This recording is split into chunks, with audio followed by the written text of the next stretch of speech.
আসসালামু আলাইকুম। আচ্ছা, আমরা ম্যাথ শুরু করি। তো আমাদের প্রথম স্যার ক্লাসে একটা ম্যাথ করেছে, সেটা হচ্ছে 9 নম্বর ম্যাথ, প্রবলেম নাম্বার 9। সেখানে কি বলেছে, demand for goods of an industry is given by the equation P Q. একটা গুডসের ডিমান্ড এর ইকুয়েশন দেওয়া আছে P Q is equal to 100। Okay, where P is the price, P হচ্ছে প্রাইস এবং Q হচ্ছে কি quantity. Supply is given by the equation, এই ইকুয়েশনটা দেওয়া আছে সাপ্লাই এর জন্য আর ডিমান্ডের জন্য এটা। আচ্ছা, what is the equilibrium price and quantity. আচ্ছা, ইকুইলিব্রিয়াম শব্দটা আমরা অবশ্যই নতুন শিখছি, সেটা হচ্ছে ভারসাম্য। ইকুইলিব্রিয়ামে একটা নিয়ম আছে, সেটা হচ্ছে ইকুইলিব্রিয়াম যখন হবে, আমরা নেক্সটে কিছু ম্যাথ দেখবো। ইকুইলিব্রিয়ামে অলওয়েজ গুডস ডিমান্ড এবং সাপ্লাই সমান হবে। মনে করো এখানে যদি বলা হতো যে এই যে ইকুয়েশন দেওয়া আছে সেটা ইকুইলিব্রিয়াম সিস্টেমে, তাহলে আমরা করতাম কি জানো, P Q is equal to 100 অথবা পি কিউ সমান সমান এই যে এই আটা আমরা দিতে পারতাম, বা এরকম টাইপের দুইটা ইকুয়েশন সমান হবে, ডিমান্ড এবং সাপ্লাই সমান থাকবে। এটাকে মূলত বলা হয় ইকুইলিব্রিয়াম। ঠিক আছে, যে মার্কেটের মধ্যে ডিমান্ড এবং সাপ্লাই সমান সমান থাকবে। ওকে, আচ্ছা আমরা এরপর ম্যাথে আসি। আমাদের বের করতে বলছে ইকুইলিব্রিয়াম প্রাইস। ঠিক আছে, এটা প্রাইস বলছে, মূলত প্রাইস ইকুইলিব্রিয়াম বলে দিচ্ছে, যাই হোক এটা ইকুইলিব্রিয়াম প্রাইস বের করতে বলছে এবং বের করতে বলছে কোয়ান্টিটি। কোয়ান্টিটি এখানে কিউ দিয়ে প্রকাশ করা আছে, মানে কিউ এর মান বের করতে হবে এবং প্রাইস বের করতে হবে। ঠিক আছে, তো আমার দেওয়া আছে প্রাইস পি সমান সমান দ্য প্রাইস অফ গুডস। ঠিক আছে, আর কি হচ্ছে the quantity of goods. Okay, according to the question P Q সমান সমান কত, 100 আমরা পাইছি এই জায়গায়। আর 20 plus 2p 3p plus 20 plus 3p plus Q is equal to Q. এটা হচ্ছে 2 নাম্বার, যেটা হচ্ছে আমরা সাপ্লাইয়ের যে ইকুয়েশন সেটা পাইছি। ওকে, 1 নাম্বার 2 নাম্বার দিলাম। এখন দেখো আমরা কিউ সমান সমান কি, এই সিচুয়েশনটা না, এই ইকুয়েশনটা না, কিউ সমান সমান। সো আমরা 1 নম্বরে এক নম্বর সমীকরণটা আছে, এই 1 নম্বরে আমরা পি এর জায়গায় পি রাখলাম, কিউ এর জায়গায় এই সমীকরণটা বসাই দিলাম, এই জিনিসটা বসাই দিলাম। দেখছো 20 প্লাস 3p বসাই দিলাম না, মানে কিউ এর জায়গায়, যেটা আমাদের বলেছে কিউ সমান সমান এটা ইজ ইকুয়াল টু 100। ওকে, এখন আমরা সম্পূর্ণ একটা ম্যাথ সিস্টেমে ম্যাথ প্রসিজারে ম্যাথ করবো। যেখানে এখানে কি বলা হয়েছে, এখানে আমরা কি করলাম, পি দিয়ে এটাকে গুণ করলাম 20p, আর এখানে হচ্ছে 3p স্কোয়ার, আর এখানে হচ্ছে 100। এই 100টা প্লাস আছে, 100টাকে এই পাশে নিয়ে আসলে মাইনাস 100 হয়ে গেছে, সমান সমান 0। এখন এই যে এই জিনিসটা করছি, এটা হচ্ছে আমরা মিডল টার্ম বের করছি, এইটার মিডল টার্ম বের করছি। আমরা মিডল টার্ম বের করলাম। মিডল টার্ম বের করার পরে আমরা এখানে কি করলাম, 3p, এখান থেকে 3p কমন নিলাম, তা থাকে শুধু p, আর এখানে 3 চলে গেলে সাথে থাকে হচ্ছে 10, আর p তে চলে গেল, এবং এখানে আমরা 10 মাইনাস 10 কমন নিলাম, থাকে p, আর এখানে 100 মধ্যে থাকে হচ্ছে প্লাস 10 ইজ ইকুয়াল টু 0। এরপর এখান থেকে আমরা এটা নিলাম একটা, এই ইকুয়েশনটা, এবং মিডল টার্মের এটা। আমরা মিডল টার্ম সবাই করে আসছি, আমরা জানি মিডল টার্ম এরকম করে নিতে হয়। এরপর আমরা করলাম কি, হয়তো আমাদের p সমান সমান এটা হবে -10 হবে, অথবা p সমান সমান এই যে দুইটা মান পাইছি না আমরা p এর, এই জন্য দুইটা মান আমরা এভাবে নিলাম, 3p - 10 is equal two 0। 3p সমান সমান 10, এই p 3টা কি পাশে নিয়ে আসলাম, এইরকম হয়ে আসছে। ঠিক আছে, এখন দেখো আমাদের প্রাইস p, আমাদের কিন্তু বলা আছে কোশ্চেনে p হচ্ছে প্রাইস। সো আমাদের p যেহেতু প্রাইস, সেহেতু আমরা তো প্রাইস তো কখনো মাইনাসে আসতে পারে না, তাই না? আর যেহেতু এটা বলা আছে মার্কেট ইকুইলিব্রিয়াম, ভারসাম্য থাকবে, আর প্রাইস তো এমনি মাইনাস কখনো আসে না। আচ্ছা, তো হেয়ার p সমান সমান -10 নট অ্যাপ্লিকেবল, বাট p সমান সমান 10/3 এটা অ্যাপ্লিকেবল। ওকে, আচ্ছা এখন এই p এর মানটা আমরা যদি 2 নাম্বার মানে বসাই, 2 নাম্বার দিয়ে p এর মানটা বসাই, এই যে 2 নাম্বার যে ইকুয়েশন, p এর মানটা যদি আমি বসাই, সেখান থেকে আমরা কিউ এর মান পেয়ে যাচ্ছি 30। So the price of the goods is 10/3, মানে এটা হচ্ছে তুমি যদি ইয়া করো তো 3.3333 আসবে, ঠিক আছে, এত টাকা। এবং কোয়ান্টিটি হচ্ছে গুডসের 30 ইউনিট। ওকে, এটা গেল একটা ম্যাথ। এরপর আসে আমরা problem number 2। An employee is paid, টাকা এখানে হচ্ছে 150 টাকা, ঠিক আছে, মূলত 150 টাকা সে পায়। For each day he work, সে প্রতিদিন কাজ করার জন্য, সে যখন কাজ করে প্রত্যেকটাকে দিন কাজ করলে সে 50 টাকা করে পায়। এবং ফাইন হয় 25 টাকা ফাইন হয় for each day he is absent, যখন সে না থাকে তখন তার 25 টাকা ফাইন হয়, ঠিক আছে, মাইনাস হয়। Okay, absent from the register. If at the end of 30 দিনে হি রিসিভড কত 1630 টাকা, হ্যাঁ, how many days did he work, সে তাহলে কয়দিন কাজ করছে। এখন ধরো আমরা একটা হিসাব করি, জিনিসটা একটু বোঝার চেষ্টা করি। বলছে যে সে প্রতিদিন কাজ করলে 150 টাকা করে পাবে, আর যেদিন কাজ মিস দেবে সেদিন সে 25 টাকা তার মাইনাস হবে। 150 টাকা তো সে পাবেই না, যে টাকা পায় তো সেখান থেকে 25 টাকা মাইনাস হবে। আচ্ছা, সে টোটাল 30 দিনের মধ্যে কাজ করছে কদিন আমরা জানি না, বাট কিন্তু সে রিসিভ করছে 1630 টাকা। এখন বের করতে বলছে সে কদিন কাজ করছে। আচ্ছা, আমরা যদি এখন ধরি যে সে কয়দিন অ্যাবসেন্ট ছিল, এটাকে আমরা জানি, আমরা কিন্তু জানি না, কিন্তু আমরা ধরি এক সমান number off day he did not work. So the number of days he work, আমরা যদি বলি এক সমান হচ্ছে সে কয়দিন কাজ করে নাই, আর কয়দিন সে কাজ করছে। আমি যদি এক্স এর মান যদি বলি আমি 10 দিন সে কাজ করে নাই, সে কয়দিন কাজ করছে, তুমি কি 30 থেকে 10কে মাইনাস করবে না? তো এই জিনিসটা এটা যে so the number of days he work 30 minus X, সে কয়দিন কাজ করছে, এতদিন কাজ করছে, আর সে কাজ করে নাই এক্স দিন, আর কাজ করছে এতদিন, আমরা জানি না, কিন্তু এক্স এর মানটা জানতে পারলে আমরা বের করতে পারবো সে কয়দিন কাজ করছে। আচ্ছা, অ্যাকর্ডিং টু দ্য কোশ্চেনে কি বলা আছে দেখো, সে কাজ করছে কয়দিন, সে কাজ করলে সে তো কাজ করছে কয়দিন আমরা জানি না, বাট সে যে কয়দিনই কাজ করুক, আমি বলে রাখছি সে কাজ করছে, সে যে কয়দিনই কাজ করুক তার সাথে প্রত্যেক দিনের সাথে কি মানে মনে করেন 20 দিন কাজ করি, তাহলে 20 দিনে আমি প্রত্যেক যদি 150 টাকা করে পাই, তাহলে 20 দিনে কয় টাকা পাই, তা আমরা কি হিসাব করবো, 20 × 150 হিসাব করবো না, আমরা গুণ দিব না। গুণ দেওয়ার পর আমরা যে টাকাটা পাবো সেটা আমরা কি হচ্ছে আমি কত টাকা পাইলাম কাজ করে, ঠিক আছে। আচ্ছা, এরপর নাম্বার অফ, এটা হচ্ছে আমি কত টাকা পাইছি কাজ করে, আর এটা হচ্ছে আমার মাইনাস হবে, কারণ আমাদের বলে দিয়েছে আমি যদি কাজে না আসি তাহলে আমার 25 টাকা করে মাইনাস হবে, যে টাকা পাবো এটা থেকে আবার 25 টাকা করে মাইনাস হবে। সো কয়দিন আমি আসি না এটাও আমি জানি না, সো আমি করলাম কি 25 × x দিলাম। আমি বলি আমি 10 দিন আসি নাই, তো 10 দিন আসি নাই, তাহলে আমার কয় টাকা মাইনাস হবে, 250 টাকা মাইনাস হবে। প্রতিদিন যদি 25 টাকা করে মাইনাস হয়, 10 দিনে কয় টাকা মাইনাস হবে, আমার 10 দিনে আমার 250 টাকা মাইনাস হবে। আমি কি বলতাম তাহলে 25 × 10 আমি বলতাম না, এই টাকা মাইনাস হবে আমি যে টাকা পাইছি সেটার সাথে। ওকে, ইজ ইকুয়াল টু আমি টোটাল পাইছি 1630 টাকা। এখন আমি গুণ করি, এটা থেকে এটা গুণ করলাম, এটা থেকে এটা গুণ করলাম, মাইনাস এটা। এরপর আমি এখানে প্লাস এটার সাথে এটাকে এই পাশে নিয়ে আসলাম, এবং এই দুটাকে প্লাস মাইনাস আছে না, মাইনাস এই দুটাকে আমি করলাম, দুইটা মাইনাস আছে যেহেতু যোগ করলাম, 175 হলো, আর এটাকে এই পাশে নিয়ে আসলাম, 175 এখানে প্লাস আছে।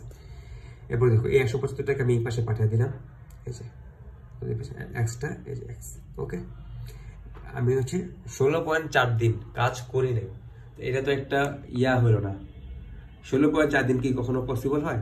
পসিবল হয় না। এই জন্য এটাকে আমরা কি করলাম, এটা অ্যাপ্রক্সিমেটলি একটা ডিসিশনে নিয়ে আসলাম যে আমি 16 দিন কাজ করি নাই। যদি আমার 16.5 এর উপরে থাকতো, 6 থাকতো, তাহলে আমি কি করতাম, এটাকে 17 দিন বানিয়ে দিতাম। বাট এখানে আমি যেহেতু 5-এর নিচে আছে, জন্য এটাকে আমি কি করলাম, 16 দিন সে কাজ করে নাই। সে যদি 16 দিন কাজ করে নাই, তাহলে সে কাজ করছে কয়দিন, 16 দিন সে কাজ করছে হচ্ছে এই 16টা এখানে বসা দিলেই কিন্তু আমার মানটা বের হয়ে যাবে, তাই না? সে কদিন কাজ করছে হিসেব করলে। ওকে, সো আমরা এই যে 16 দিন সে কাজ করে নেই, এবং therefore the employee did work, এই যে 30 সাথে 16 মাইনাস 14 দিন সে কাজ করছে। The employee did work 14 দিন, একদম সহজ ম্যাথ। আচ্ছা, এরপর আরেকটা মেথড আমরা আসি, বলা আছে March and Eddie are travelling to business conference. March travels 110 miles, হ্যাঁ, in the same time. Okay, এডিও ট্রাভেল করছে 140 mile, but Eddie travels 15 miles per hour faster than March. মার্চের থেকে এডির স্পিড হচ্ছে 15 মাইল বেশি। Find the average rate of each person. Rate of each মানে সে প্রতি ঘন্টায় কত কিলোমিটার যায়, অথবা হ্যাঁ ফাইন্ড দ্য এভারেজ রেট, অথবা সে ইচ পারসন না, হ্যাঁ মানে সরি হ্যাঁ সে কতক্ষণ মানে জার্নি করছে এরকম টাইপের, ঠিক আছে, সে কতক্ষণ জার্নি করছে সেটা আমাদের বের করতে হবে। ওকে, এখন আমরা দেখি, আমরা ধরলাম কি লেট, কি ধরলাম মার্চ রেট সমান সমান আর, মানে মার্চ কি করছে যে আমরা জানি না যে মার্চ কতক্ষণ তার স্পিড রেট কত, মানে কত পার আওয়ার, আমি বলি না 100 কিলোমিটার পার মাইল এরকম টাইপের। তো এই রেটটাকে আমরা ধরে নিলাম এক্স। আর এডি বলছে না যে মার্চের থেকে এডির 15 মাইলস পার আওয়ার বেশি সে স্পিডে গেছে। তো আমরা বলতেই পারি মার্চ যদি এক্স যায় তাহলে এডি যাবে কত, এক্স প্লাস 15। আচ্ছা, তো আমরা জানি কি জানি, আমরা জানি টাইম ইজ ইকুয়াল টু, আমাদের যদি টাইম বের করতে হয় তাহলে আমরা time is equal to distance divided by rate. Rate মানে কি বলি এত কিলোমিটার পার আওয়ার, তাই না? আমি যদি ডিস্টেন্স যদি আমার 10, প্রত্যেক পার আওয়ার যদি আমি 10 কিলোমিটার যদি আমার ডিস্টেন্স হয়, প্রত্যেক ঘন্টা যদি আমি 1 কিলোমিটার যাই, তাহলে আমার মোট টাইম লাগবে কতক্ষণ? লাইক ফর এক্সাম্পল এখানে যদি আমার ডিস্টেন্স হয় 10, আমি প্রত্যেক ঘন্টায় 1 কিলোমিটার করে যাই, রেট ঘন্টায় 1 কিলোমিটার, হ্যাঁ, তাহলে আমার টাইম কত হবে? এখানে 10 ঘন্টা হবে না? এটাই একটা নিয়ম, এটা রুলস যেটা আমরা শিখে আসি, সূত্র। ওকে, তাহলে মার্চের টাইম কত? মার্চের ডিস্টেন্স কিন্তু আমরা জানি 110 মাইল, আর তার রেট আমরা জানি না। এডির টাইমও আমরা জানি 140 মাইল, এবং তার রেট আমরা বলে দিছি, এই যে এটা x প্লাস 15। তো আমরা জানি যে তাদের এখন যেহেতু আমরা এই দুটা সমান করে, তাদের রেট সমান করে দিলাম, তাহলে আমরা বলতে পারি তাদের দুজনের যে টাইম, সেই টাইমটা সমান ছিল, কারণ এখানে বলে দিয়েছে তারা same time, in the same time. কোশ্চেনও কিন্তু বলে দেওয়া আছে তারা সেম টাইম। তো অ্যাকর্ডিং টু দ্য কোশ্চেন, আমি এখানে লিখি অ্যাকর্ডিং টু দ্য কোশ্চেন,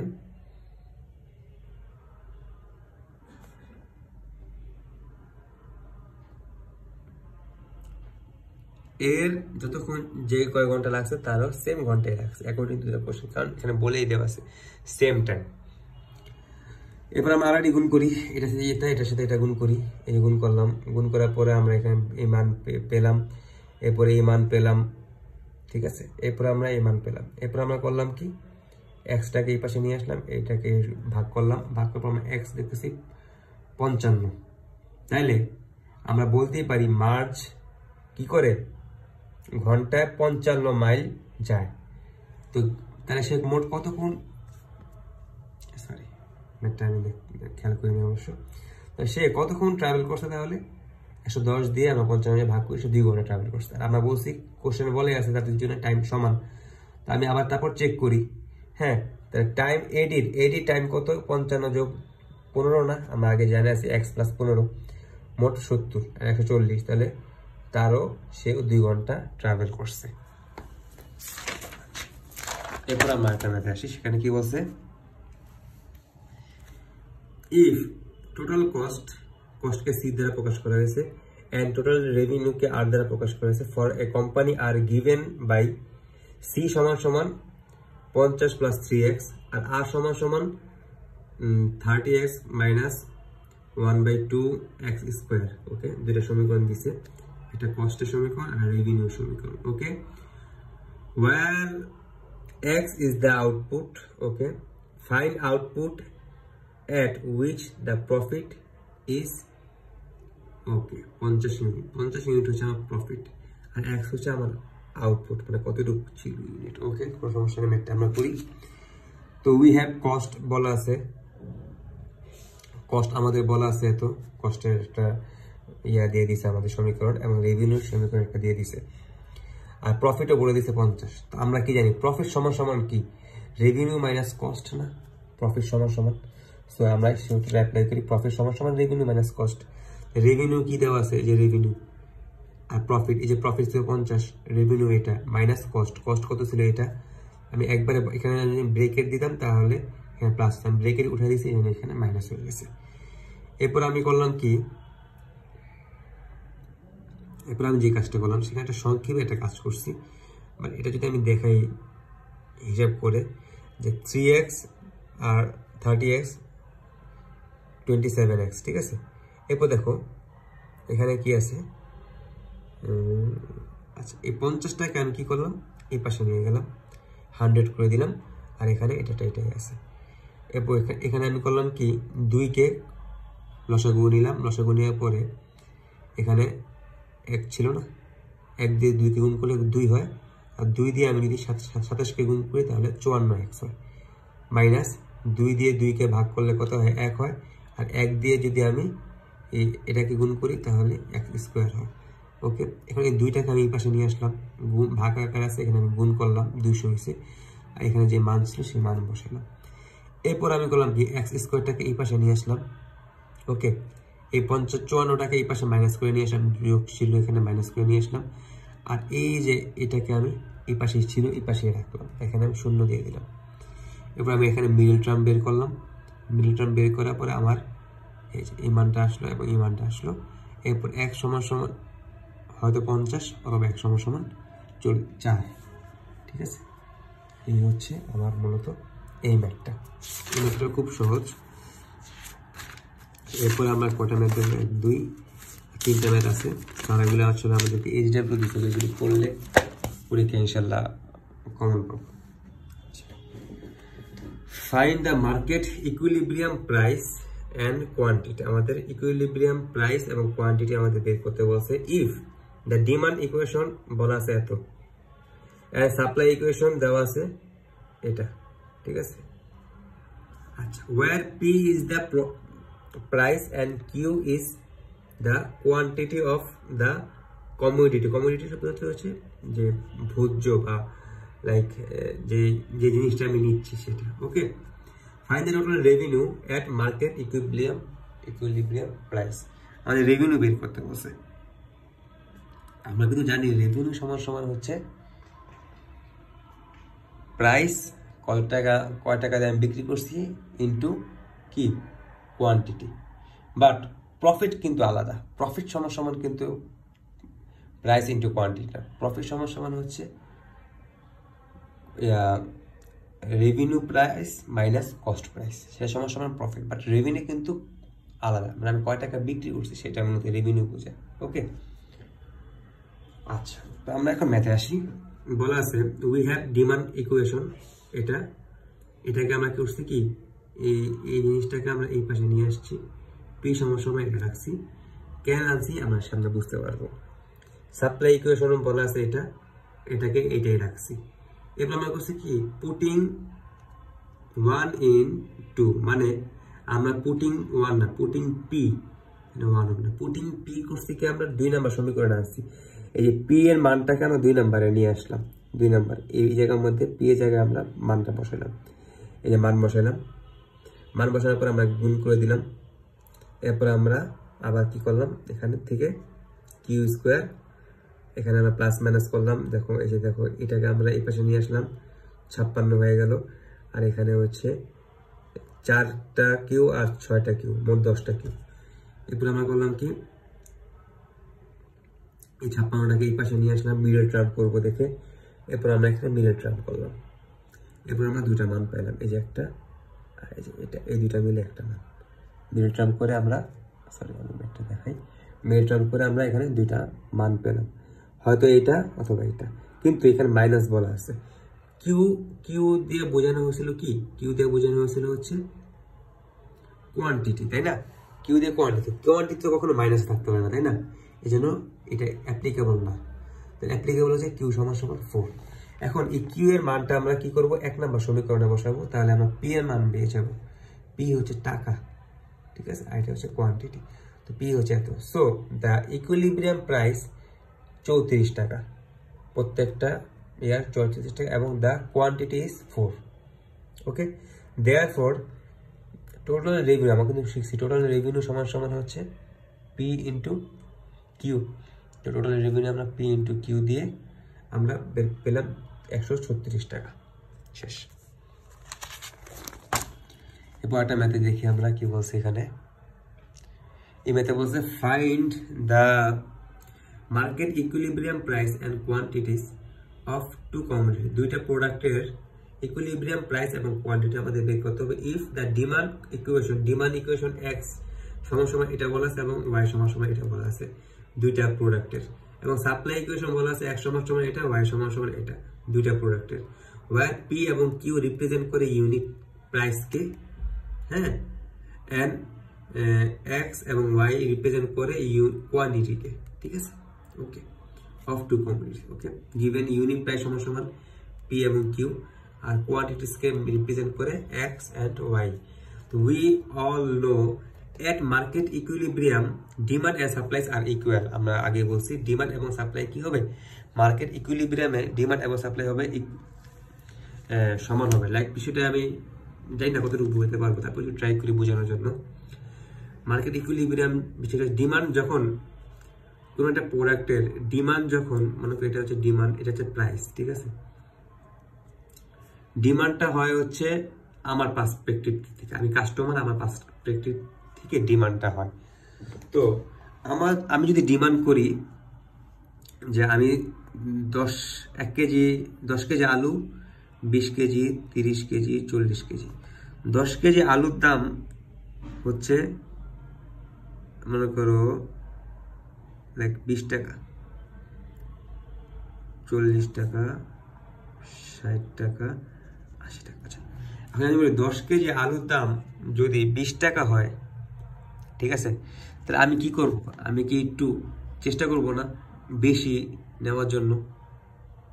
হ্যাঁ, আমি চেষ্টা করবো 40 টাকা দেয়, 10 কেজি যদি 20 টাকা দেয়, 40 কেজি কত হবে, 80 টাকা। আমি কি করব, বেশি নেওয়ার ট্রাই করব না? তাহলে আমি আর ডিমান্ডটা, যদি মার্কেট কোনো, এটা মাথা রাখবা, যদি কোনো মার্কেটের মধ্যে প্রোডাক্টের দাম কম থাকে, তাহলে আমরা কি করি, একটু বেশি করে নেওয়ার ট্রাই করি। যখন আলুর দাম কমে যায়, আমরা কি আলু বেশি করে নেওয়ার ট্রাই করি না? বাট যখন এই আলুর দাম 10 কেজির দাম যখন, হ্যাঁ, 80 টাকা হবে, তখন কি আমি 40 কেজি নিব না, তখন কিন্তু আমি 10 কেজি নিব, তাই না? যখন প্রাইস বাড়তেছে তখন আমি কোয়ান্টিটি কম নিতেছি, যখন প্রাইস কমতেছে তখন আমি কোয়ান্টিটি কি করতেছি, বেশি নিচ্ছি, তাই না? দেখো 10 কেজির দাম 80 টাকা, তখন আমি মাত্র 10 কেজি নিলাম, আর 40 কেজির দাম যখন 80 টাকা হবে, তখন আমি কি 40 কেজি নিলাম, মানে কি আমার ডিমান্ডটা তখন বেশি। হ্যাঁ, আবার যদি আমি এখন চিন্তা করি হচ্ছে সাপ্লাই চিন্তা করতে হবে মার্কেটারদের চিন্তা, মনে করি আমি দোকানদার, আমি যদি 10 কেজি দাম যদি 20 টাকা থাকে, ঠিক আছে, তাহলে কি আমি বেশি নিব না, কিন্তু কারণ এই জিনিসটার দাম কম, তো আমি বেশি নিয়ে লাভ কি? আমি এই জিনিসটার দাম যেহেতু কম, সেহেতু যদি আমি এই জিনিসটা নেই, আমি লাভ তো আমার কম আসবে, তা আমি কি করবো, কম দামি জিনিসটা একটু কম নেওয়ার ট্রাই করব। আমি করবো কি, যে জিনিসটার দাম বেশি সেটা আমি নেওয়ার ট্রাই করবো। যখন 10 কেজির দাম 80 টাকা থাকবে, তখন আমি কি করব, বেশি নিব। বেশি নিলে হবে কি, দাম যেহেতু আমার বেশি মার্কেটের মধ্যে, আমার লাভটাও বেশি থাকবে ওই জায়গার মধ্যে। হ্যাঁ, যদি আমার দাম কম থাকে, তাহলে লাভ আমার কি হবে, কম হবে। এখন দেখো, আমি দেখতেছি দাম কমলে বেশি, আমি দোকানদার হিসেবে দাম বাড়লে বেশি জিনিস নেই। আবার দোকানদার করতেছে কি, মানে আমি যদি দোকানদার হিসেবে দাম বাড়লে বেশি নেই, আর যদি আমি মালিক হিসেবে, সাধারণ কাস্টমার হিসেবে দাম কমলে বেশি জিনিস নেই। দেখো এরকম আমার করি, তাহলে কি হবে, আমি যদি মনে করো তুমি কাস্টমার, আমি দোকানদার, তা আমি দাম বেশি দিয়ে বেশি মাল আনলাম, কিন্তু তুমি তো করবা না চান্ত, তুমি দাম বেশি আমি নিব না, আমি 1 কেজি নিব, তুমি কম মাল নিলে আমার কাছ থেকে, তাহলে কি আমার মালগুলি কি দিন দিন আস্তে আস্তে পৌঁছে যাবে না, নষ্ট হবে না আমার? হবে নাকি? হবে।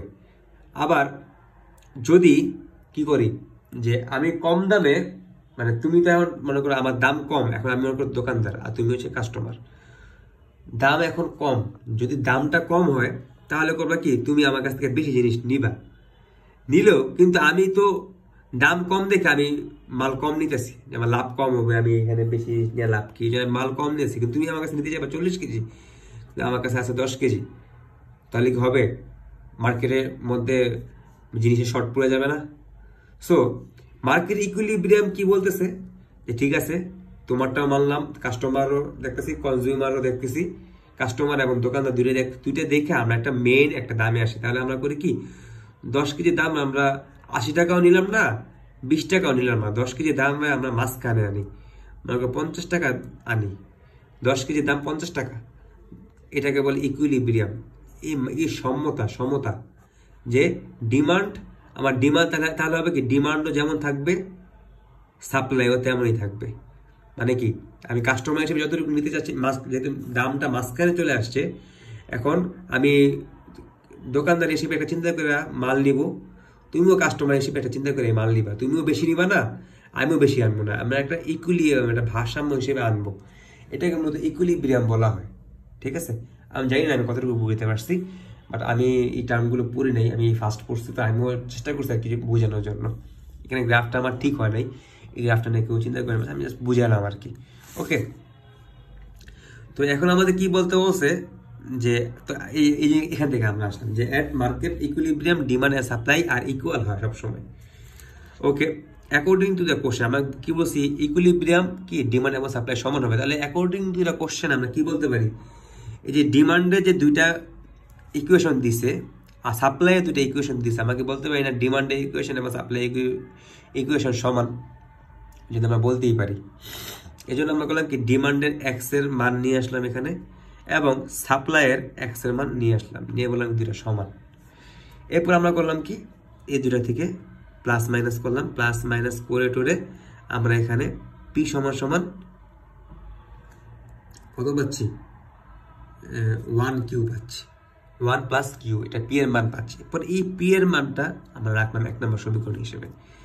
এরপর আমরা এই ইকুয়েশন থেকে আমাদের এক্স নিয়ে গেছি, এখন আমরা ওয়াই কে নিব, ডিমান্ড থেকে ওয়াই কে নিব, ওয়াই এবং সাপ্লাই থেকে ওয়াই কে নিব।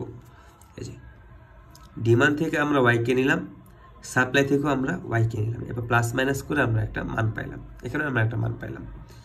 এখন এই যে পি এর মানটা আমি যে কোনো একটা সমীকরণে বসাই, এই পি এর মানটা আমি যদি 2 নম্বর সমীকরণে বসাই, তাহলে আমি এখানে কিউ এর মান পাচ্ছি। আমি এই জিনিসগুলো আমি বিস্তারিত বলতেছি না, কারণ এগুলো হচ্ছে হিসাব, ক্যালকুলেশন, প্লাস মাইনাস, যোগ বিয়োগ, গুণ ভাগ, এগুলি তো আমরা সবাই, এগুলি দেখলেও ভিডিও বড় হয়ে যায়, লেন্থি হয়ে যায়, সবাই পারবে আশা করি। আমরা সিচুয়েশনটা বুঝেছি, কিসের পর কেন কি করতেছি। তো এখানে আমরা কিউ এর মান পাই, কিউ এর মানটা যদি এখন আমি আবার একটা সমীকরণে বসাই, যে কোনো একটা সমীকরণে, তাহলে আমরা পি এর মানও পেয়ে যাব। তো কিউ সমান সমান হচ্ছে 3 টাকা, আর কিউ পি সমান সমান 4 টাকা। আচ্ছা, সো আমরা এখানে বললাম, এখন আমরা টাকা মান পেয়ে গেছি, আমাদের কিন্তু শুধু টাকা বের করতে বলে না, আমাদেরকে বলছে কোয়ান্টিটিসের মান বের করতে, আমাদের কিউ এবং আর এক্স এবং ওয়াই এর মানও কিন্তু বের করতে হবে। তো আমরা করব কি, এই যে এক্স একটা সমীকরণ ছিল না 1 নম্বর সাপ্লাইয়ের, এই সাপ্লাইয়ের সমীকরণে পি এর মানটা বসাই দিলাম, আমরা এক্স এর মান পেয়ে গেলাম। আবার আরেকটা সমীকরণে ওয়াই এর থেকে আমরা পি এবং কিউ দুইটার মানই বসাই দিলাম, আমরা মান পেয়ে গেছি, মান পেয়ে আমরা মান বসাই দিলাম, আমরা এক্স এর মান পেয়ে গেলাম, ওয়াই এর মানও পেয়ে গেলাম। ঠিক আছে, আচ্ছা এটা হচ্ছে লাস্ট ম্যাথ।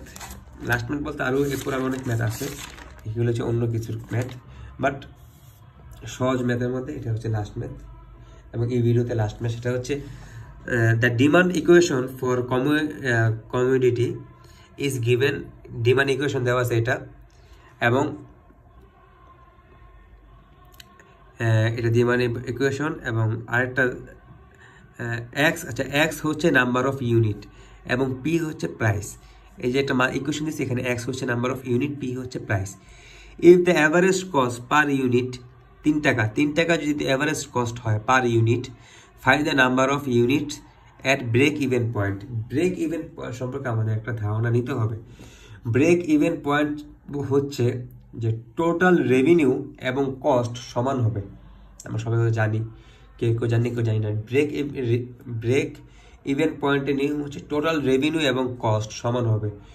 আমি যত টাকা বিক্রি করছি তত টাকা দিয়ে আমি কিনছিলাম, তাহলে আমার কি প্রফিট হবে? প্রফিট হবে না। ব্রেক ইভেন পয়েন্টের নিয়মই হচ্ছে কোনো প্রফিট হবে না আমার। তো আমাদের ব্রেক ইভেন পয়েন্টের বের করতে বলছে, ঠিক আছে, নাম্বার অফ ইউনিট বের করতে বলছে। আচ্ছা, নাম্বার অফ ইউনিটকে আমরা এক্স ধরি এবং প্রাইসকে আমরা পি ধরি, এবং কস্ট বলা আছে পার ইউনিট 3 টাকা করে, এভারেজ কস্ট দেওয়া আছে না পার ইউনিট। ওকে, তো উই নো, আমরা কিন্তু জানি যে টোটাল রেভিনিউ সমান সমান কি, আমরা কি জানি, price into number of unit না? আমি আগে বলছি রেভিনিউ সমান সমান price into number of unit.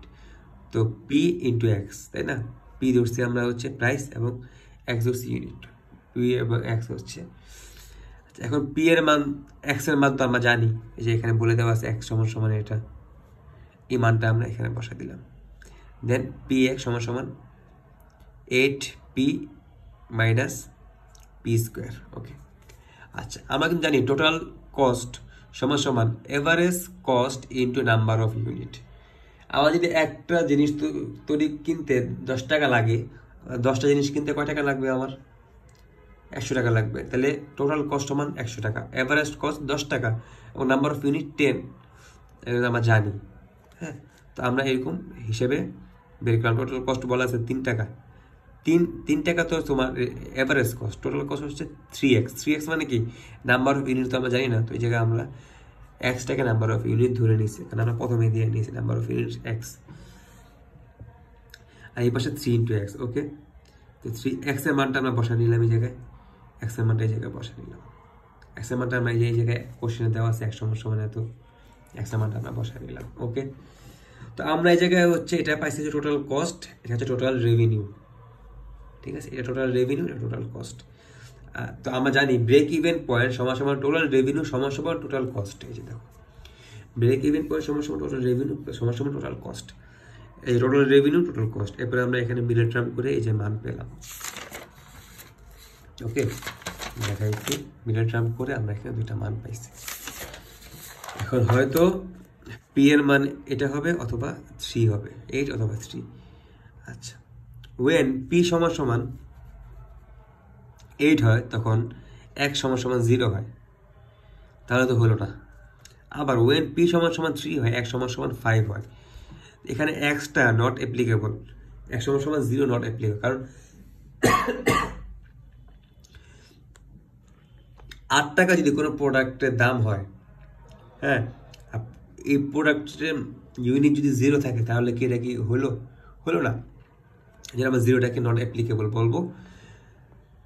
যদি কোনো প্রাইসের দাম 3 টাকা হয় তাহলে পার ইউনিট আমাদের সেই প্রোডাক্টটা হবে 5 ইউনিট, ঠিক আছে। এই জন্য আমরা 1 সমান সমান 5কে অ্যাপ্লিকেবল করবো। Hence number of unit of break even point is 5। Okay.